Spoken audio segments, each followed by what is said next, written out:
psycho, and he's coming to get you. Yes, and I know that they just don't get you.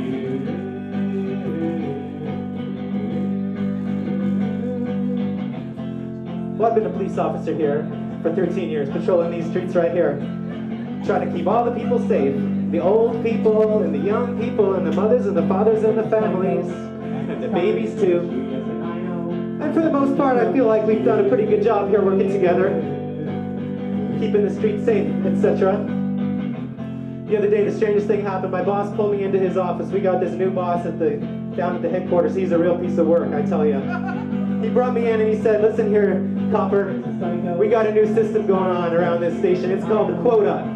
You got to arrest at least 15 people a week. If you don't do it, you don't even want to know what's going to happen. And I said, well, listen here, I've been doing this job for several years. And I know that a lot of these people aren't really criminals, you know. They've just got all kinds of issues going on. They might be just a little bit different than you, a little bit different than me. I think that there's a lot of mental health problems, and it's a whole lot more complicated than just putting them in jail. You know, you can't just lock them up. What these people need is a doctor, and they're coming to get you. Yes, and I know that they're gonna get you.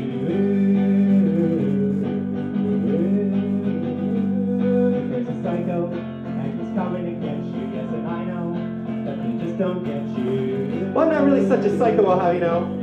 Just a little bit misunderstood. I just do little things differently than you think I should.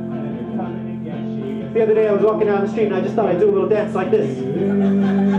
That's not what most people do.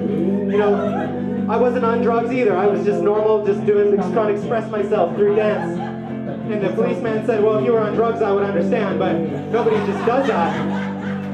So what I think we need to do is we're going to lock you up, and that's what they did. They put me in some kind of device. I don't know if it was handcuffs or a straitjacket or some combination of the two, and they brought me into the hospital and jammed a bunch of pills down my throat and syrup too. And they said, now you're healthy, and I said, now I'm healthy. And I never did that dance ever again.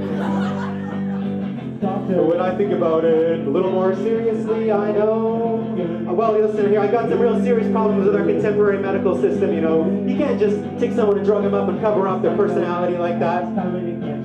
Yes, that's true. If that ever happens to me again, I think what I'm going to do is I'm going to get myself a lawyer and I am going to sue. And they're coming to get you, yes, and I know that they're going to get you. As a lawyer, and they're going to get you, yes, and I know that I'm going to sue you. As a psycho, and he's coming to get you, yes, and I know that they just don't get you. Well, I've been a doctor for 13 years.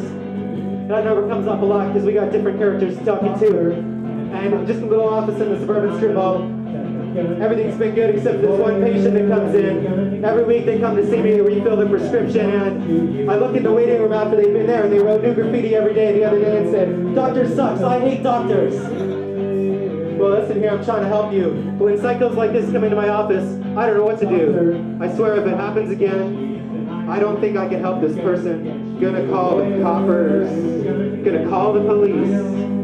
Gonna sue you, psycho, and he's coming to get you. Yes, and I know that they just don't get you. There's a copper and they're out to get me. Yes, and I know that they just don't get me. Doctor.